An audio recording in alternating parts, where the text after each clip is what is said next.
Buenos días, casi tardes. Hoy, un jueves más, el séptimo ya de esta segunda jornadas de formación para residencias sociosanitarias, la primera para toda la comunidad autónoma.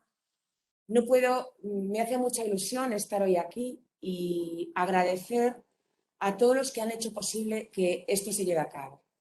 Como todos conocéis, probablemente los que estáis conectados, se ha hecho un plan de formación para residencias sociosanitarias, la primera fase, que era para el área sanitaria de Coruña. Afortunadamente, esta segunda fase ya se ha podido abrir a toda la comunidad autónoma. Y esto no podría ser posible sin personas tan importantes como son Fernando Lamelo, Mercedes Domínguez, que está hoy aquí y cerrará el grupo de sesiones de la segunda edición de estas jornadas, y por supuesto a la Consellería de Política Social y sobre todo al doctor Antón Acevedo, que ha estado siempre pendiente de esto y de que pudiese ser posible, y también a la gerencia del área sanitaria de Coruña.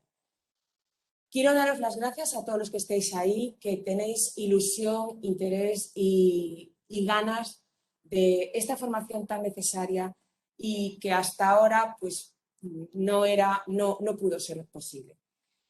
El equipo de coordinación de las residencias sociosanitarias creo que ha marcado un antes y un después.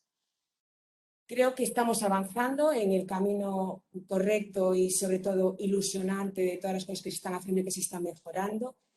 Y yo creo que al final de esta jornada que nos contará Mercedes, creo que os va a dar ya probablemente la pincelada de lo que será la tercera edición de estas jornadas. Nada más que agradecer a todos los que lo han hecho posible, como os decía al principio, y a todos los que os conectáis para estar al día y esta formación que es importante para todos. Gracias y que disfrutéis de la sesión de hoy. Agradezco también el estar ahí, porque sé que es duro, a veces en jornadas maratonianas, y desearos una feliz Navidad a todos y sentidiño no Nadal. Gracias. Muchas gracias, Charo.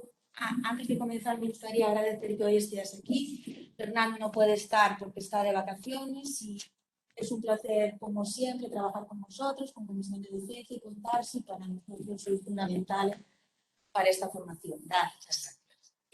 Vamos a terminar esta formación con un tema muy importante en las residencias, que son las caídas. Es algo que ocurre día sí día también y os voy a explicar un poquito cómo debemos de abordar este tema de una manera sencilla. Sin más, vamos a empezar. La Organización Mundial de la Salud define las caídas como cualquier acontecimiento involuntario y repentino que hace perder el equilibrio. Un minutito, por favor. Minutos. Ay, perdón.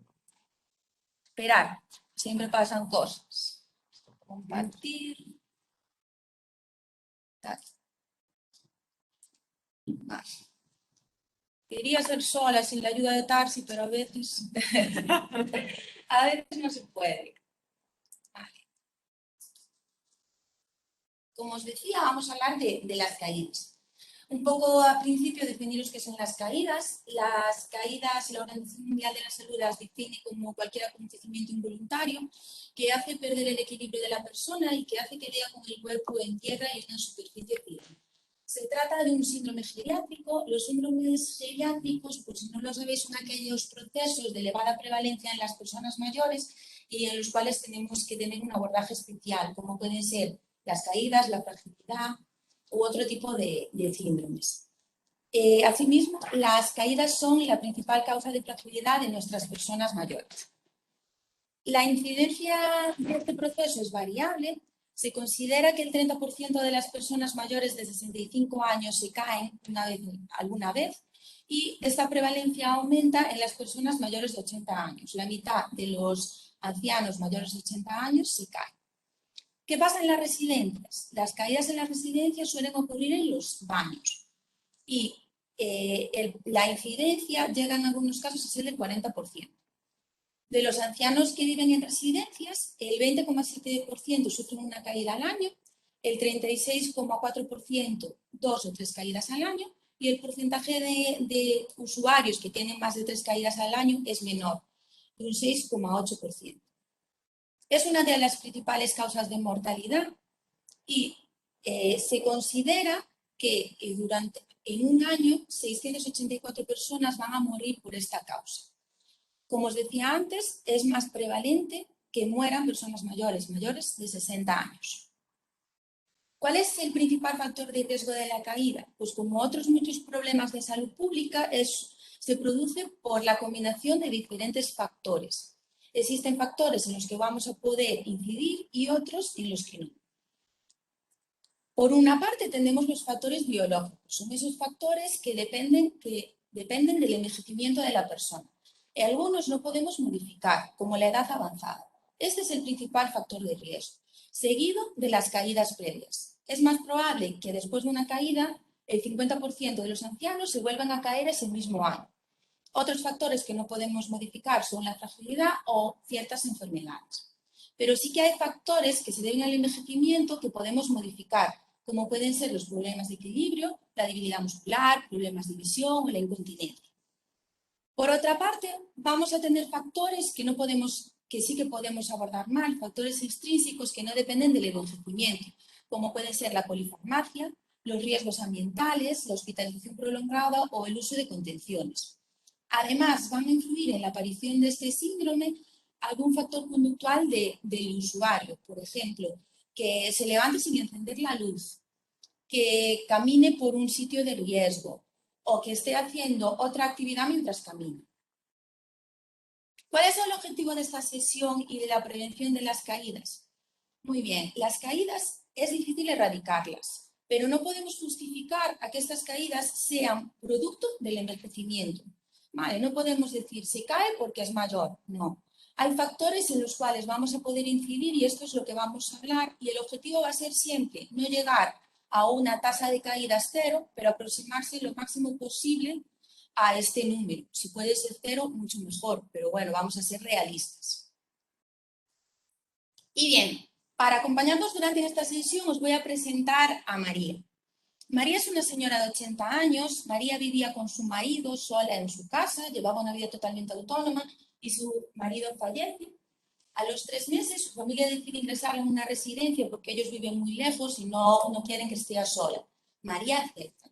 María ingresa en nuestra residencia y nos encontramos con una señora mayor de 80 años, totalmente autónoma, sin deterioro cognitivo, que realizaba todas las actividades básicas de la vida diaria por sí sola y las actividades instrumentales. Hacía de comer, iba al banco, totalmente dependiente. No tiene muchos antecedentes médicos, solo tiene la tensión elevada y el colesterol alto, algo totalmente normal. Muy bien, María se adapta perfectamente a la residencia y a los 15 días María se cae. En un principio, cuando vimos al usuario, pensamos que iba a ser totalmente autónoma, que no tendría ningún riesgo de caídas. ¿Qué deberíamos haber hecho con María? Una valoración del riesgo. ¿Cuándo tenemos que valorar el riesgo de un usuario a poder caerse? Pues al ingreso, si puede ser en las primeras 24 horas. Tras una caída, en las primeras 24 horas después de la caída hay que reevaluar el riesgo. Cuando existe un cambio significativo en la salud del usuario, por ejemplo, alguna enfermedad, cuando vuelve del hospital o también cuando mejora. Y deberíamos de programar una reevaluación por lo menos anual. Tan importante es realizar la valoración del riesgo de caídas como comunicarle a todo el equipo de la residencia cuál es la situación del usuario, que hay que tener cuidado, que tiene riesgo de caídas. No vale que la enfermera haga las escalas y todo lo que pueda y no se lo comunique al resto de profesionales. Tenemos que tener un trabajo en equipo.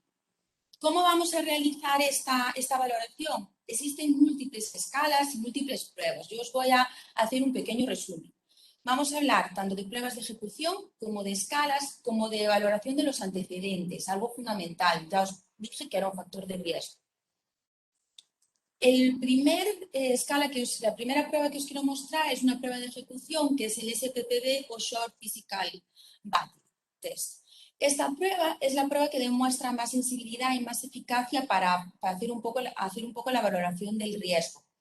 Es una prueba que va a valorar el equilibrio, la velocidad de la marcha y cómo se levanta de la silla. Te da una serie de puntuaciones y te dice el riesgo. ¿Veis ahí el esquema? El esquema es muy conocido y os puede parecer muy complicado, pero vamos a ver un vídeo a tiempo real de cómo se realiza este test y veréis que no lleva ni unos 3 ni 3 minutos. Vamos allá. Vale. A ver si nos carga, no vayamos a tener problema. Estaba cargado. Si no, lo volvemos a buscar. Ahí está. Vale. Sí, era el minuto 5.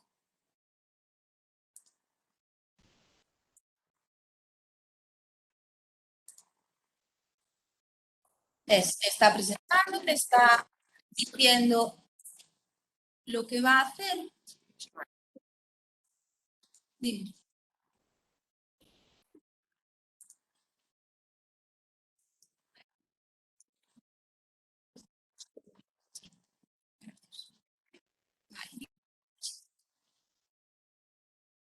Vale, va a empezar con la valoración del equilibrio. Pies juntos y tiene que aguantar 10 segundos. Si no fuera capaz de aguantar, pasaríamos a valorar otro aspecto, ¿vale? Lo aguanta perfectamente.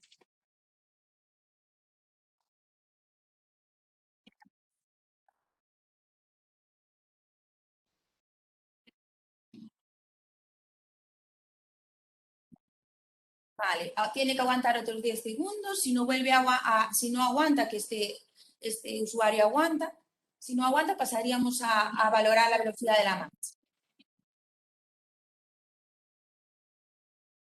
Vale, esta es la posición de tándem, es la más difícil.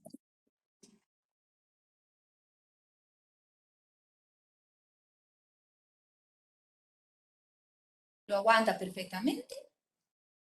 Vale, tiene la máxima puntuación en este test. Vale.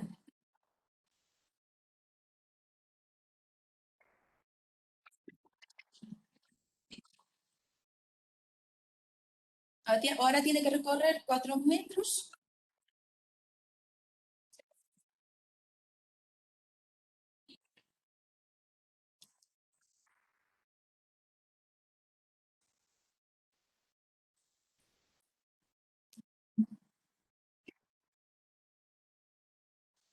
Muy bien, lo hace en menos de 10 segundos, lo hace muy bien. Siempre es hacer primero una de prueba y después hacer la que vas a puntuar, ¿vale?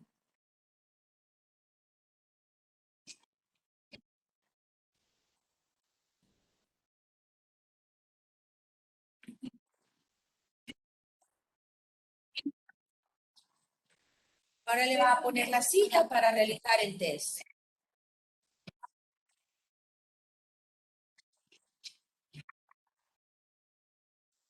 Lo complica poniéndole las manos por encima del pecho.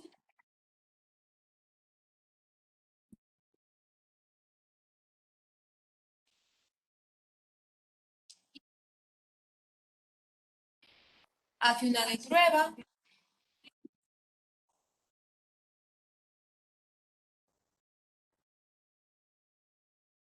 Y ahora lo hace 5 veces.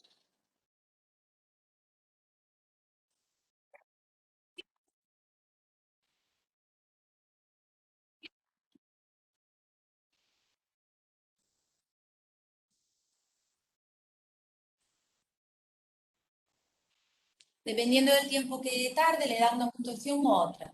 Cuanto menos tarde, más puntuación. Y ya estaría. No ha tardado ni 3 minutos. Vale, 3:35. Vale. Es mejor poneros un vídeo que explicaros. Espera. Vale, ¿qué? Tienes razón. Vale. Vale, este es uno, es el que más sensibilidad ha demostrado, ¿vale? Y ya veis que aunque parezca complicado ver este esquema, es muy fácil de realizar. Si la persona tiene menos de 10 puntos, se considera que es una persona frágil y que tiene un elevado riesgo de discapacidad y de caídas. El siguiente test es otra prueba de ejecución, es mucho más fácil, que es el Type Up and Go. Usted se levanta y anda. Consiste en que una persona tiene que levantarse de una silla con reposabrazos, recorrer 3 metros y volver a sentarse. Si tarda más de 20 segundos, se considera que tiene un elevado riesgo de caídas. Este también es un test fiable, pero es más fiable a corto plazo, en un año, ¿vale? Te dice el riesgo más a corto plazo, el otro es más sensible. Como todos, también tenemos las escalas. Una de las más conocidas es la escala de Downton. Es una escala que valora 5 ítems: las caídas previas, el uso de algún tipo de medicación que puede influir en el riesgo de caídas, los déficits sensoriales, tanto las alteraciones visuales como auditivas, como algún problema en extremidad que puede ser, por ejemplo, por un ictus, el estado mental de la persona y la deambulación. Los puntúa y cuantos más puntos tiene la persona, más riesgo de caídas. Por último, el Ministerio de Sanidad también recomienda la realización de otras preguntas, como si la persona ha sufrido alguna caída, si ha sufrido en el último año, si ha sufrido 2 o más caídas al año, o si presenta algún trastorno de la marcha, que lo podríamos analizar con los test que hicimos anteriormente. Cualquier respuesta afirmativa indicaría un riesgo, ¿vale? Se recomienda realizar este después del cribado de fragilidad. Muy bien, pues si aplicamos alguna de estas escalas a María, si os acordáis de María, en el SPPB María tiene 9 puntos, tiene un riesgo de caídas, porque María no aguanta la posición de tándem, esa que os dije que era la más complicada, y el de levantarse en la silla le cuesta un poquito más y lo hace más lento. Si le hacemos la escala de Downton a María, resulta que también tiene un riesgo alto de caídas, porque María, preguntándole, hace 5 meses que se cayó. Resbaló por un escalón de casa y tuvo una pequeña brecha en la cabeza, pero bueno, no fue a nada más. Además, por su hipertensión, María toma un hipotensor, el enalapril. Y María usa gafas, y que ese es otro de los factores de riesgo. Pues, ¿qué deberíamos de haber hecho con María cuando descubrimos que María tiene un riesgo de caídas? Pues llevar a cabo una serie de estrategias preventivas. La principal estrategia preventiva y la más eficaz es potenciar el ejercicio físico. ¿Cómo debe de ser el ejercicio de estas personas con riesgo de caídas? Tiene que ser un ejercicio multicomponente que combine ejercicios de equilibrio, ejercicios de flexibilidad, ejercicios de fuerza y cardiovascular. Queremos disminuir la sarcopenia y aumentar la masa muscular. Y es muy importante siempre que trabajen el tren inferior. Es importante instaurar el ejercicio, pero también ir reevaluando y ir cambiando en función de lo que mejore la persona o al revés, si empeora. Os quiero presentar, que supongo que algunos los conocéis, es algo muy importante que podéis usar para pautar estos ejercicios, que es el Vivify. El Vivify es una estrategia de promoción del ejercicio físico del Ministerio de Sanidad que está recogida dentro de una estrategia a nivel europeo. Vale, el Vivify, podéis poner en Google Vivify, y tiene una página web, y existe también un PDF, que es ese que veis en la pantalla, en el cual nos indican cómo se debe de hacer la valoración y cómo deben de ser los ejercicios. Y ponen ejemplos de ejercicios. Lo que hace es clasificarnos, por ejemplo, al usuario, los podemos tener clasificados por grupos y después ir instaurándoles una serie de ejercicios. En Internet también podéis encontrar en el Vivify estas tablas de ejercicio, y tiene algo también importante esta estrategia, que es una aplicación que es el Vivify Lab, que podéis encontrar en cualquier buscador. El Vivify Lab nos ayuda a realizar este SPPB, de hecho te va cronometrando y te va haciendo la puntuación, y después te hace una tabla de ejercicios. Y esto fue lo que hicimos con María. Clasificamos a María, le hicimos una valoración y el Vivify nos dice que tiene una prefragilidad o un riesgo de caídas. Una vez que la tenemos valorada, nos presenta una serie de ejercicios. Son ejercicios multicomponentes que combinan el equilibrio, el aeróbico, la fuerza y la flexibilidad, y cada semana nos los va cambiando, ¿vale? Son ejercicios fáciles que se pueden hacer con cosas de la casa, con cosas que hay en cualquier casa, en cualquier residencia, una silla, unas botellas, una toalla, etcétera. Y hay ejercicios para todos, para las personas robustas, para las personas frágiles, incluso para las personas más dependientes. Otra de las estrategias preventivas es la revisión de la medicación, sobre todo de esa medicación que puede influir en el riesgo de las caídas, como pueden ser las benzodiazepinas, los vasodilatadores, los opiáceos. Son medicación que muchas veces o bajan la tensión o producen problemas de equilibrio, ¿vale? Y es algo que tenemos que valorar, el equipo médico tiene que valorar. Además, debemos de identificar si tiene alteraciones visuales y analizar, porque, por ejemplo, María tiene gafas, pero lo que no sabemos es que María las usa siempre, es muy cumplidora, no se levanta sin sus gafas, pero lleva 5 años sin hacer una revisión. Vale, así que debería haber hecho una revisión porque puede ser que haga que cambiar esas gafas. Es importante también llevar a cabo una alimentación variada y equilibrada. Y otro de los apartados más importantes es la identificación de los riesgos, algo fundamental, y modificarlos para intentar prevenir las caídas. He hecho un pequeño resumen de los más importantes porque podríamos estar aquí hablando de la altura de escaleras, de cómo identificar las escaleras y otras cosas, pero bueno, voy a incidir en lo que yo creo que en el mundo residencial es más importante. Los frenos. Es importante verificar los frenos de las camas durante todos los turnos y que estén siempre frenadas. Y lo mismo existe con las sillas de ruedas. Para realizar una transferencia, la silla de ruedas siempre tiene que estar frenada y es algo que le tenemos que comunicar a la familia. Otro de los aspectos importantes es el calzado. Nuestros usuarios tienen que tener calzado cerrado con una suela antideslizante y no debería de ser algo que valoráramos ya al ingreso. No deberíamos de atender ningún usuario con la típica zapatilla descalza por detrás. Algo importante también es analizar la ropa. A veces los usuarios llegan con un peso y por diferentes enfermedades van adelgazando y quedan con ropa holgada y ropa larga. Esto le puede provocar que se enganche en algún sitio y caiga o que se tropiece con su propia ropa. Vale, así que es algo que tenemos que analizar.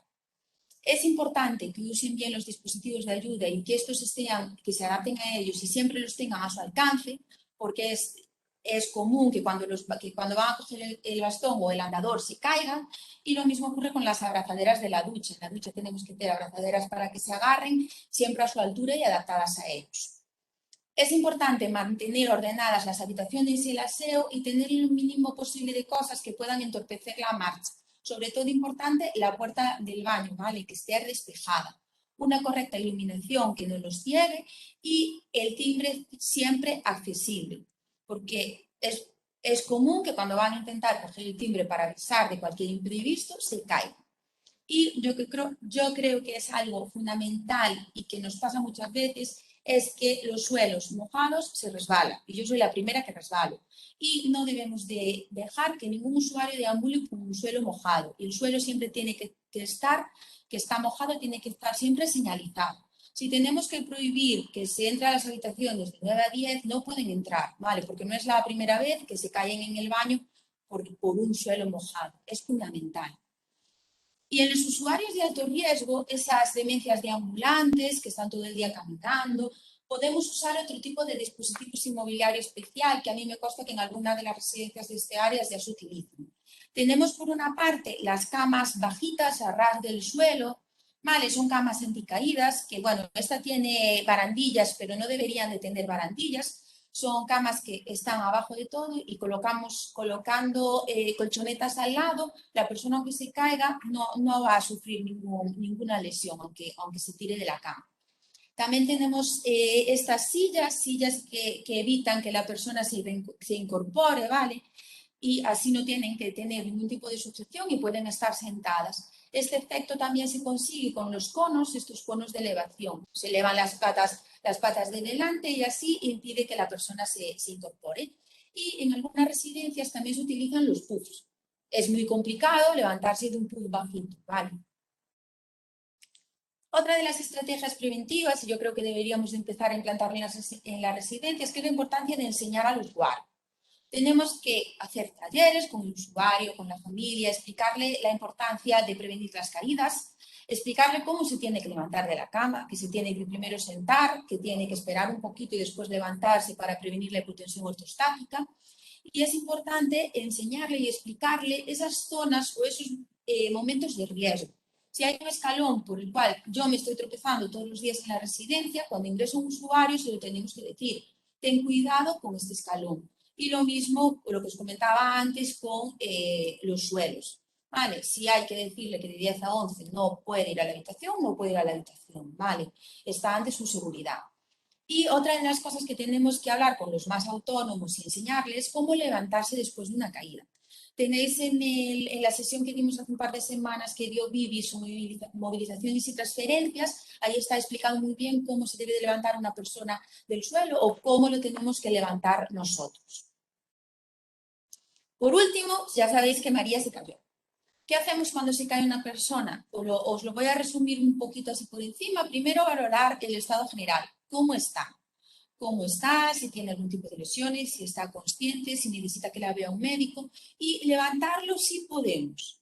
¿Vale? Si estamos solas, si no podemos con la persona, es fundamental proporcionarle confort, taparlo, que no esté mojado y que esté bien hasta que venga una persona y nos ayude a levantar.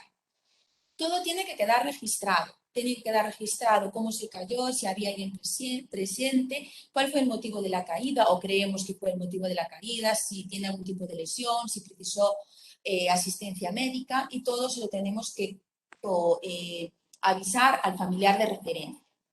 Tenemos que evaluar la posible causa, ¿por qué? Para poder prevenirla en un futuro. Y como os decía al principio, reevaluar el riesgo de caídas a las 24 horas. ¿Qué consecuencias pueden tener una caída en un anciano? Pues diversas lesiones, discapacidad e incluso en algunos casos la muerte. Se considera que el 50% de los ancianos que se caen va a empeorar su funcionalidad. Y la principal consecuencia y la más común es la fractura de caderas. La fractura de cadera es más común en las mujeres, pero es más letal, es más grave en los hombres. Vale, es también una de las principales causas de muerte al año después de la caída. Vale, genera mucha dependencia posterior. Y esto es lo que le pasó a María. María, como sabéis, a los 15 días de estar en la residencia se cayó. Tuvo una fractura de cadera derecha, fue derivada al hospital y fue operada muy rápido, pero estuvo hospitalizada unos 20 días por una infección de la cadera. Y al regreso a la residencia nos encontramos con una María totalmente diferente. Una María dependiente, que no se quiere levantar de la cama, que sí que se mantiene de pie, pero no camina. Y sobre todo tiene miedo a deambular.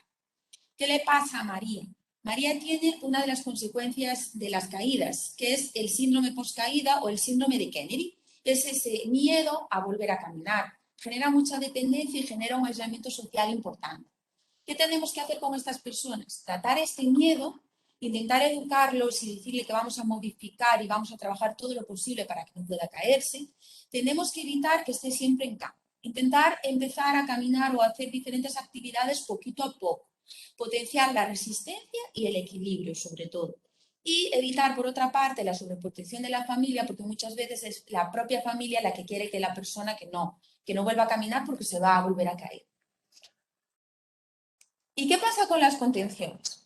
Ya visteis que las nombré muy poquito durante la sesión y os voy a hacer un resumen porque el tema de contenciones podría dar para otra sesión. La prevalencia de contenciones en residencias es muy variable, va desde el 8 hasta el 20% si contamos las barandillas como un tipo de sujeción. ¿Para qué se deben de usar las contenciones? Pues para evitar una conducta de riesgo, una agitación, para evitar esta deambulación errática de las demencias, por ejemplo, que no podemos controlar, para facilitar la administración de algún tipo de fármacos, por ejemplo, cuando tienen que estar con antibiótico intravenoso pero se arrancan las vías, o para un control postural. Y lo que tenemos que tener en cuenta es que en estos 4 supuestos, antes de empezar a implantar las sujeciones, tenemos que buscar estrategias alternativas. Primero valorar otras formas, otras estrategias antes de instaurarlas. Si las instauramos, tiene que ser por un tiempo limitado. No podemos instaurarlas y no volver a valorarlo. Tenemos que cada X tiempo volver a valorar si son necesarias o no. Además, cuando se instauran las contenciones, llevan consigo una serie de cuidados. No es yo pongo un cinturón abdominal y no hago nada más. Debemos de verificar que no tengan ninguna consecuencia en el usuario. A veces las contenciones generan isquemias, generan laceraciones y es algo en lo que tenemos que estar vigilantes. Y se deberían de cada 8 horas liberar y dejar y favorecer un poco la movilidad. No debería de estar todo el día con el cinturón. Las contenciones tienen que ser un recurso excepcional. En ningún sitio hay ningún estudio que diga que los centros que tienen más contenciones tienen una mejor atención, al contrario. Y en cuanto a las caídas, es un mito que previenen las caídas. La contención existe, con contención existe el mismo riesgo o un riesgo superior a que la persona se caiga. Es un factor de riesgo para que exista una caída.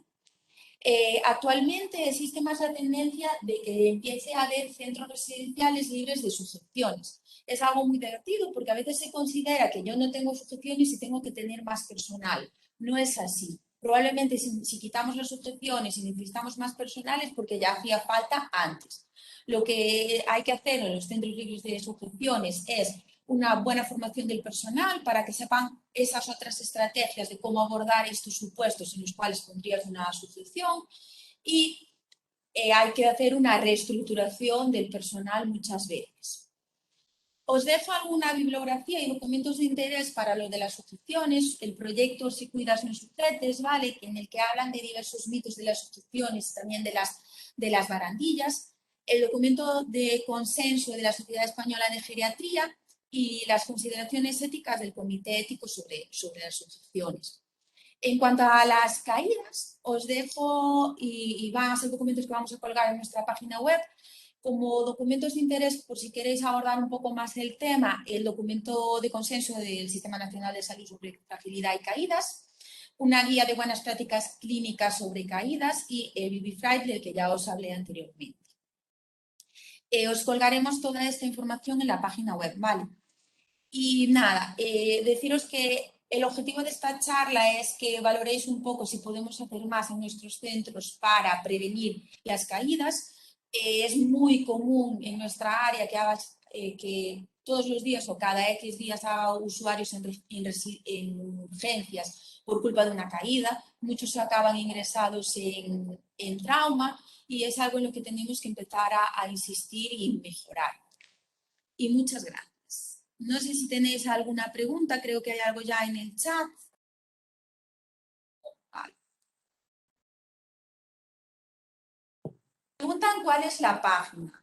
Si ponéis en Google, ya os lo explicamos alguna vez, Unidad de Coordinación a Residencias, aparece en nuestra página web. Vale, es la página web de la Unidad de Coordinación de aquí de Coruña y en ella tenemos todos los protocolos que se están llevando en esta área y están colgadas todas las sesiones de formación y esta quedará colgada para la semana que viene o mañana, no sé, pues posiblemente mañana me dicen. Y hay también un apartado de bibliografía de interés, de infecciones, de valoración y de muchos temas diferentes que creemos que son necesarios. No sé si hay alguna pregunta más. Podéis hacerla por el chat, ¿vale? Es un tema extenso y un tema difícil de abordar. He intentado resumirlo lo mejor posible, ¿vale? Vale. Mientras os animáis, los tapos de vibración se pueden aplicar a cualquier silla. Son seguros para evitar que se pince la silla para atrás. Mira, yo los he visto en alguna residencia y totalmente seguros. Lo que tenéis que valorar, ¿vale? Hacer pruebas y no ponerlo sin primero comprobar que sea totalmente seguro. Vale. Si no, si dudáis, mejor las sillas adaptadas, ¿vale? Siempre comprobarlo vosotros antes, ¿vale? Antes que aplicarlo con los usuarios. Voy a mirar si hay alguna más por aquí perdida.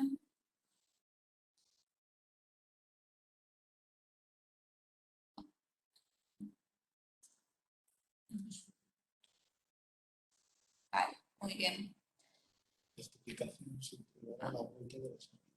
Vale. Vale. Me comunican que la certificación, ¿vale? Que estamos pendientes, a vueltas de las Navidades empezará a enviar, ¿vale? Sois muchos los que los que habéis asistido y a finales en enero empezaremos a enviarlas. Y la presentación la voy a dejar también colgada en la página web, queda colgada en la página web, ¿vale? Y quedan también, y pondré los enlaces de los diferentes PDFs de interés que os expliqué al final, ¿vale? Eso se quedará mañana pasado, también lo tendréis en la página web, ¿vale? Os comento mientras que os animáis que ya estamos planeando las siguientes jornadas de formación con algunos temas interesantes como pueden ser la disfagia, la valoración geriátrica, el abordaje de la familia o algunos tips de cómo administrar fármacos en pacientes de salud mental, entre otros temas. Si tenéis algún tema, nos los podéis enviar por interés. Porque en los hombres es más grave la rotura de cadera. Mira, es algo que no me he planteado ni he buscado, ¿vale? Pero es algo que está en toda la bibliografía. Vale, es más común en las mujeres, pero te lo buscaré y si es me lo dejo presentado reflejado en la presentación, a ver si hay algo escrito de por qué en ellos es más grave. Vale, y es menos común, y sí que si trabajáis en trauma o en las residencias los veis, que es menos común que un hombre se rompa la cadera y en mujeres es mucho más común. Además de que en mujeres la masa ósea es más diferente. Bueno, a ver si alguien se anima más y no damos por finalizadas este plan formativo. Desde la unidad de coordinación agradecemos a todos vuestra participación, ¿vale? Siempre sois muchos los que estáis conectados y no pararemos, seguiremos pensando en nuevos temas, estamos abiertos para cualquier sugerencia y nada, deciros, como decía Charo, feliz Navidad a todos, pasar unas buenas fiestas, mucha precaución. Vale, la situación epidemiológica no es la más ideal para realizar fiestas, pero bueno, con precaución siempre podremos salir allá. Y nada, terminamos. Vale, ¿qué adaptación recomiendas en la casa? Bueno, seguimos. En la casa es lo mismo que una residencia, ¿vale? Hay aspectos que, este es un tema que desde primaria, yo soy enfermera especialista de primaria, abordamos con las familias en los talleres de cuidadores y en casa, sobre todo, hay algo fundamental que aquí no he comentado porque no es común en residencias. Por ejemplo, las alfombras, totalmente prohibidas, ¿vale? O si las tenemos, tienen que estar bien fijadas al suelo, ¿vale? En casa no deberíamos de tener alfombras, deberíamos de tener los menos muebles posibles para que fuera, para favorecer la deambulación de la persona y que no tuviera obstáculos. Las abrazaderas en la ducha nunca las tenemos en casa, pero sí que son totalmente recomendables. Y después todo lo que abordamos para la residencia se puede extrapolar a su casa, porque es la casa de los usuarios, la residencia. Pero eso, sobre todo las alfombras, que esté siempre los menos muebles posibles, ¿vale? Eso es fundamental. Y bueno,